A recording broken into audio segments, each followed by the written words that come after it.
Olá, está no ar mais um programa, o Fala Vereador. Para nós é uma satisfação receber mais uma vez o vereador Adriano Zago aqui conosco.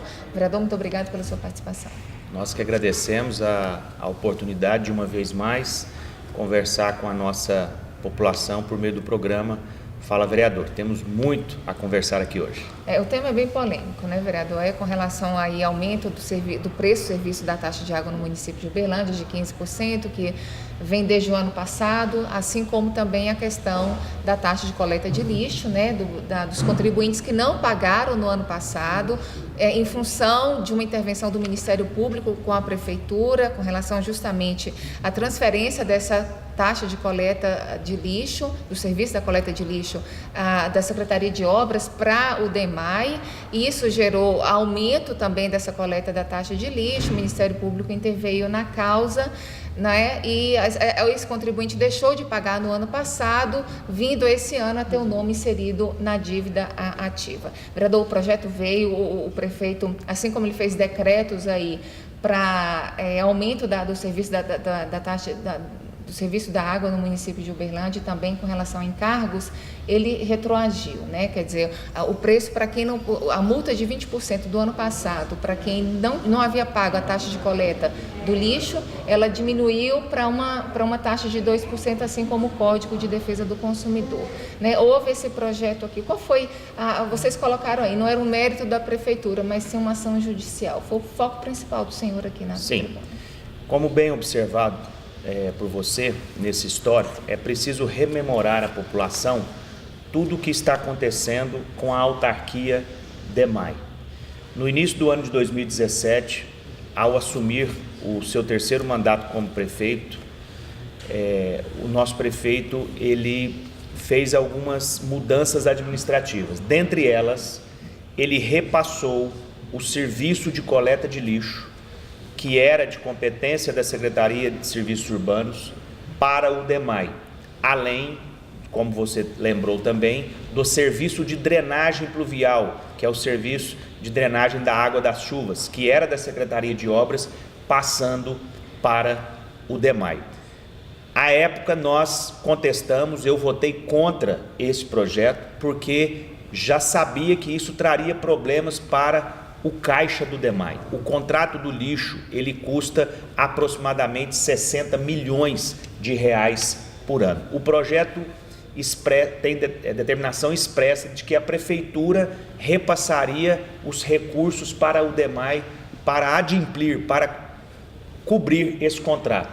Não faz isso, né? A taxa de lixo que é recolhida, que antes era recolhida no carnê do IPTU, e hoje é pelo DEMAI, não dá conta de pagar o contrato. Pois bem, nós sabíamos que num futuro breve, ou seja, 2017, nós estamos em 2019, o DEMAI teria que arrumar dinheiro para poder pagar essa conta. O que ele fez? 15% na tarifa de água. Já prevendo essa situação. Isso, e não vai parar por aí, desde que o Ministério Público, como está fazendo, está em tratativas com a Prefeitura, para poder coibir essas práticas. Portanto, no ano de 2018, nesse imbróglio todo da taxa de coleta de lixo, que era no carnê do IPTU e passou para o DEMAI, muitos contribuintes deixaram de pagar, porque não sabia se era devido, se tinha que esperar. Pois bem, deixaram de pagar. Quando o ano vira, o exercício financeiro vira, a administração pública tem por obrigação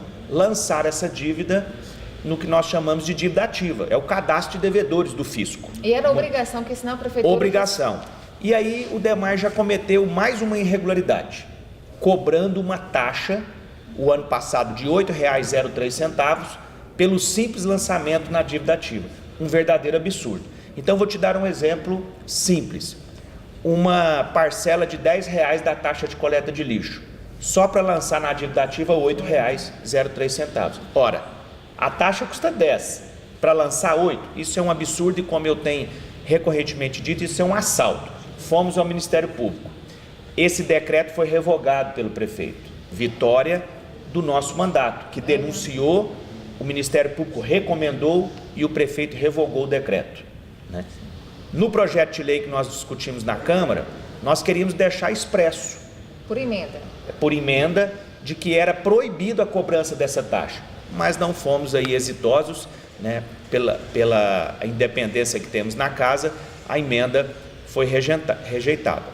Com relação à multa, como você também observou, não é nenhum ato de benevolência por parte do prefeito, tirando a multa de 30% em 30% em determinados casos, ou 20% reduzindo para 2%. Por quê? Isso. Na relação consumerista, que é entre o contribuinte e o DEMAI, a taxa é prevista a multa é prevista no Código de Defesa do Consumidor, 2%. Então o prefeito só cumpriu a legislação. De onde vigorava esses 20%? Porque quando era no carnê do IPTU, vinha no regime geral, aí é 30% e 20%.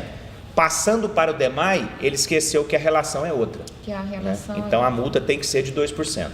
De quanto tempo vigorou essa multa? O senhor consegue precisar? Até do ano passado, até esse ano? O ano passado, quando a taxa de coleta de lixo passou para o DEMAI, eles começaram a aplicar essa multa. Já com decreto? Isso. Já com decreto. Vereador, vamos voltar só uma questão rapidamente com relação às contas aí também do DEMAI, né? Quer dizer, o ano de 2018, o DEMAI fecha aí com quase 14 milhões em débitos, né? Quer dizer, sempre foi superavitário, Sim. né? Sempre foi superavitário, e a questão aí da prefeitura não repassar os valores totais com relação ao contrato da coleta do lixo, porque de fato esse recolhimento da taxa não é suficiente para pagar os custos. Como dito, o DEMAI ele sempre foi tido como o primo rico da prefeitura, né? Sempre teve caixa, como você lembrou, superavitário, sempre virou o ano com dinheiro em caixa. Esses recursos eles devem ser usados exclusivamente para investimentos em saneamento básico e tratamento da água. Eles não podem ser retirados para pagar lixo. O DEMAI pode cuidar do lixo, mas ele tem que ter receita própria para isso. Como a taxa de lixo que os contribuintes pagam não dá para honrar o contrato, a prefeitura deveria, por consequência, assumir esse restante, como ela fazia antes. E isso está expresso em lei na alteração que fizemos em 2017, que fizeram, né, porque eu votei contra.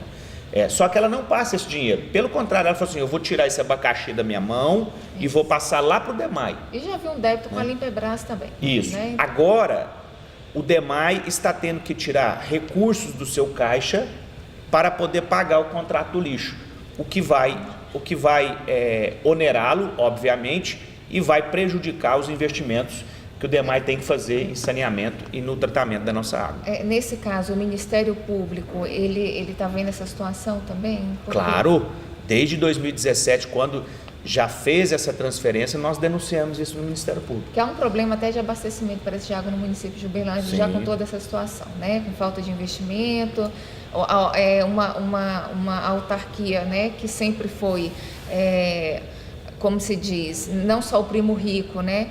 Mas que muitas vezes colocou a prefeitura de Uberlândia numa situação favorável e nesse momento ela... E aí isso aí nos leva tem até um fundo de verdade no que a gente escuta nos bastidores, então, que querem quebrar o DEMAI para privatizá-lo. Né? Agora, vereador, a questão do aumento dos 15% lá, que foi acordado pelo CRESAM, ali são várias pessoas, vários representantes de entidades ali juntos com relação ao aumento desse 15%. O que levou a essa concordância? Não acredito, não sou membro representante da Câmara no CRESAM, é um outro vereador que mas para mim uma reunião pro forma, já levaram os PowerPoints prontos, os slides, né, justificando o aumento de 15%. Então não há contestação, enfim, eles têm esse aval do CRESAM, mas a gente sabe muito bem como que funcionam essas reuniões. Então não concordamos e levamos isso ao conhecimento do Ministério Público. E pelo acordo ali, parece que leva a crer que realmente precisaria aumentar a taxa para regularizar esse caixa do DEMAI. Se for partir dessa justificativa, a água vai aumentar acima do índice da inflação todo ano, né? Porque para poder compensar o pagamento do contrato do lixo. É isso que nós não queremos. Vereador, outra pauta aqui, né, colocada pelo seu gabinete também, é a questão do concurso público no município, né? Há mais de 2 anos o município não realiza esse concurso, falta aí pessoal, falta recursos humanos. Como que o senhor está acompanhando essa situação? 2018, o nosso mandato também foi responsável, depois de ser oficiado pelo Ministério Público, a prestar esclarecimentos sobre denúncias que havíamos recebido de contratações na área da saúde, né? Contratações por mera análise de currículo e indicação do próprio secretário de saúde, que assinava a indicação como secretário e como interventor da Fundasus. Isso culminou numa ação de improbidade contra o prefeito e contra o secretário de saúde. Nós entendemos e defendemos que o acesso à administração pública, ao serviço público, se dá por meio de concurso. E nós sabemos que o prefeito atual ele não gosta muito de concurso, né? Ele gosta da indicação, ele gosta de processo seletivo que não obedece à lista de aprovação. Nós temos um projeto de lei aprovado para que, hoje lei, infelizmente não cumprida ainda, para que a lista de aprovado nos processos seletivos seja divulgada pelo Diário Oficial, para dar total transparência a esses processos. E depois de muitas ações nesse sentido, agora foi aí anunciado pelo Poder Público Municipal a realização de um concurso. Já está em processo de edital, não é isso? Foi escolhido a empresa, que é uma instituição, uma fundação ligada à Universidade Federal de Minas Gerais, UFMG. Sim, vereador, há uma expectativa que seja até outubro desse ano, vai movimentar a economia também da cidade, empregos? Esperamos que sim. Né?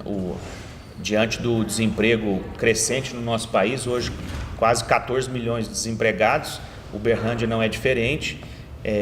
A gente espera que o quanto antes esse concurso possa sair para poder ajudar essas pessoas que buscam oportunidade de trabalho. Agora a Prefeitura também retroagiu com relação aí ao pagamento dos 20% que haviam sido suspensos aí para a classe de professores, né, no município. Isso. Aqui um destaque para os servidores da educação que mobilizaram nesse sentido. Nós já havíamos feito essa observação quando da votação aqui do plano de carga e carreira, ou a alteração desse plano, esses 20% para o AEE, né? Então, esses servidores se mobilizaram juntamente com o sindicato do servidor e o prefeito, né, sabiamente, voltou atrás aí garantindo esse adicional a esses servidores que é de direito. O senhor falou aí muito da mobilização dos professores nesse processo. Isso, sem dúvida.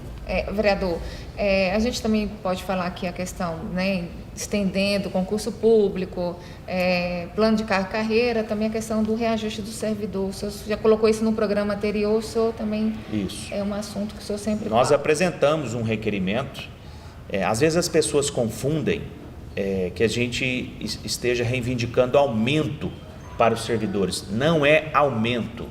O artigo 37, inciso 10 da Constituição, garante a revisão anual dos subsídios ou dos vencimentos ou do salário dos servidores públicos. É para acompanhar a inflação. Perda salarial, né? Nós sabemos que nos últimos 2 anos só teve uma revisão. Então o servidor perde, ele não acompanha, o seu poder de compra cai. Então nós defendemos e continuaremos reivindicando essa revisão nos salários dos servidores, tanto do Executivo quanto do Poder Legislativo.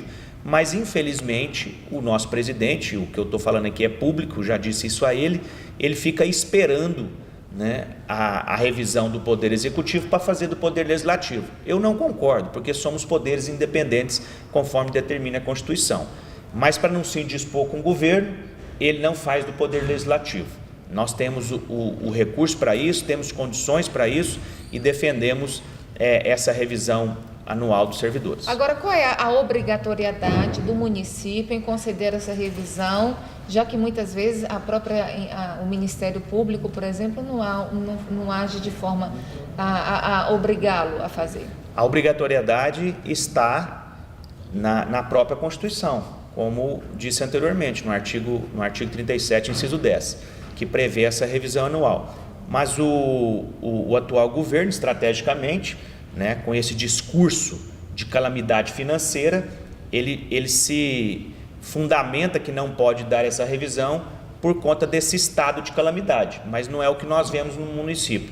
Teve audiência pública agora da LDO, o orçamento previsto para o ano de 2020 é 3 bilhões e 300 milhões de reais. O município então é um crescimento bastante significativo. Então, que calamidade financeira é essa que ele tanto fala na cidade. O sindicato está empenhado em buscar essa revisão e nós continuaremos na luta para que ela aconteça o mais breve possível. E a economia teve números positivos no ano passado aqui no município de Uberlândia. Vereador Adriano Zago, nosso programa já terminou. Agradecemos realmente a sua presença, esperamos outra oportunidade aqui conosco. Muito obrigado, estaremos sempre à disposição da população, nos acompanhe aí pelas redes sociais, o nosso mandato está a seu serviço. Muito obrigado. Que bom. E nós agradecemos a você também, telespectador.